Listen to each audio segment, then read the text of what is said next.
with my friend Tom Morris, who is the author of over 30 books.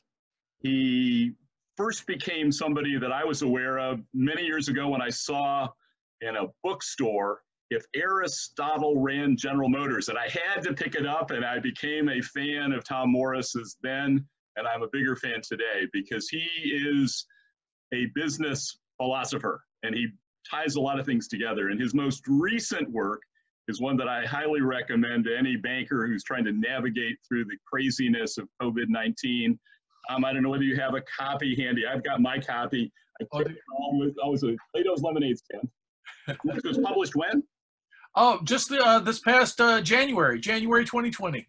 So it's right hot off the press, timely beyond belief. And Tom has talked to a number of banking audiences, some of my clients and others over the last few months about dealing with change.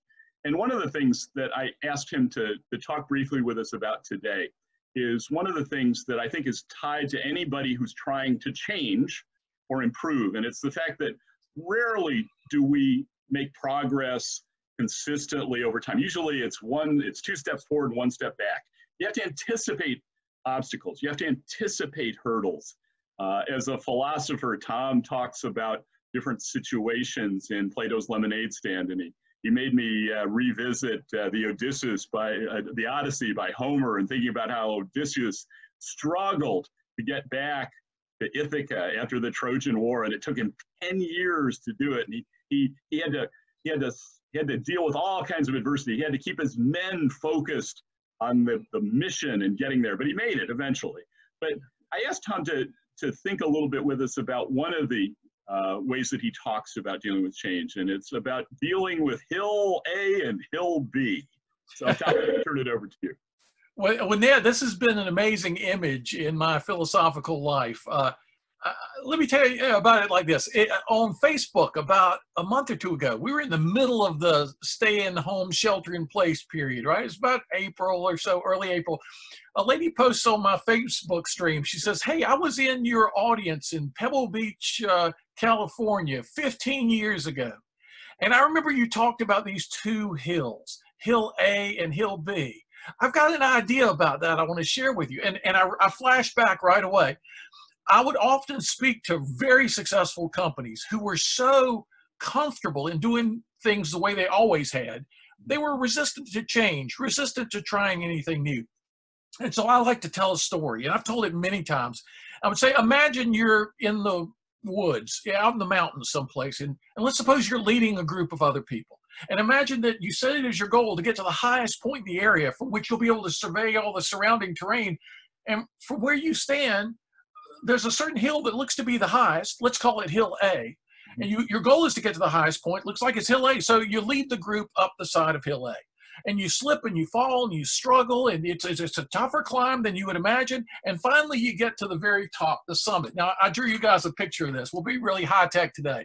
This is you in the group. You've gone up Hill A, and now from that vantage point, you can see for the first time the much higher Hill B, which may have been just hidden from you by a fog or perspective. For any reason, it doesn't matter. But now you're on the summit of Hill A, and you can see for the first time the much higher Hill B. And by the way, my cat took a bite out of the bottom of this picture, so she likes this picture a lot. That's what working at home is like these days.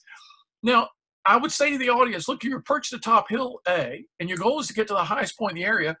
What's the first thing you're going to have to do to attain your true goal? And always 3 or 4 people in the audience would yell out, "Go downhill."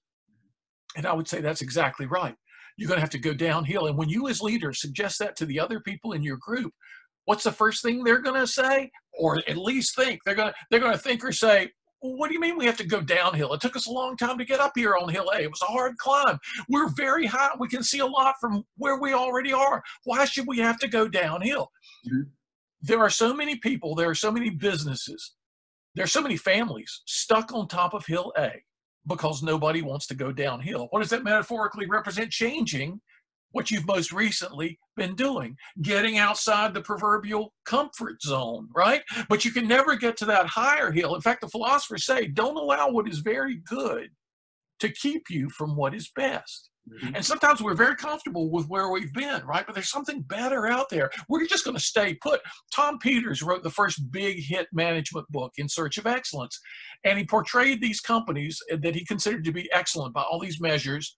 And then a few years later, they were all out of business or it had terrible problems. And he asked himself, could I have been so wrong? So he examined each of those companies' trajectories through time. And he came to realize that, you know what? Their first success put them on a high hill. They got complacent, they got arrogant, they stopped learning, they stopped innovating. We know how to do everything. We're just going to keep doing things the way we're doing them now. And the world passed them by. He said, you can't allow yourself to get stuck. Well, that's my Hill A illustration. And as you're going downhill to get to the next higher hill, initially, you'll seem to be getting farther from your true goal, which in my illustration is being in the highest summit where you'll be going down, right? But that represents getting uncomfortable, doing some things you haven't done before. You're maybe not as good. You're not as skilled at these new things as you were at the old things. So the lady writing me on Facebook said, 15 years ago, you talked about Hill A and Hill B. I just had an idea about that. She said, we've all been on a very high Hill A for quite a few years now in this economy. And all of a sudden, the coronavirus, COVID-19, has shoved us all off that hill at the same time. And while we're tumbling down the side of the hill and everybody's yelling and screaming and moaning and groaning, a few of us are looking to find Hill B. And she said, that's the mindset you gave me. And I wrote her back, and I had to be honest, like I always try to be. I said, you know what? If you hadn't told me that application of my own idea, I don't think I would have come up with it. But as soon as you hear it, it's so obvious. We've all been pushed off a very high hill, and we're having to innovate and create and try things we've never done before. And you never know what's going to happen 2 months from now or 6 months from now. And as we tumble down the hill, and most of the people around us are just panicked. They're just full of anxiety.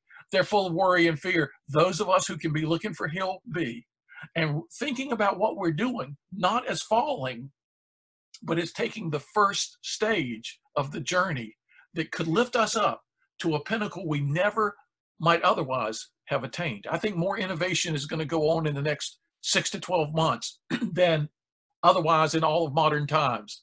So for all the terrible aspects of the pandemic we're going through, there are some blessings in disguise. Now, maybe pretty well disguised, maybe actually masked, but these blessings provide us the impetus to be creative, to be innovative, to think differently about things we've long taken for granted.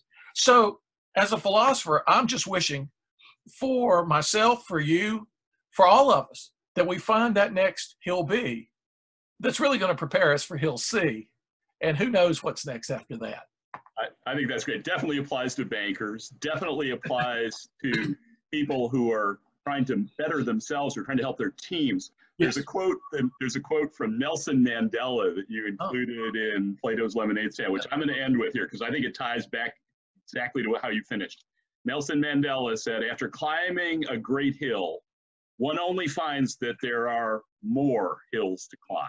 So we got to be thinking about Hill B and Hill C if we're going to get where we need to go. So absolutely. Thanks very much. It's a great lesson for all of us. I appreciate, as always, your help and your guidance. Absolutely, Ned. Thank you so much.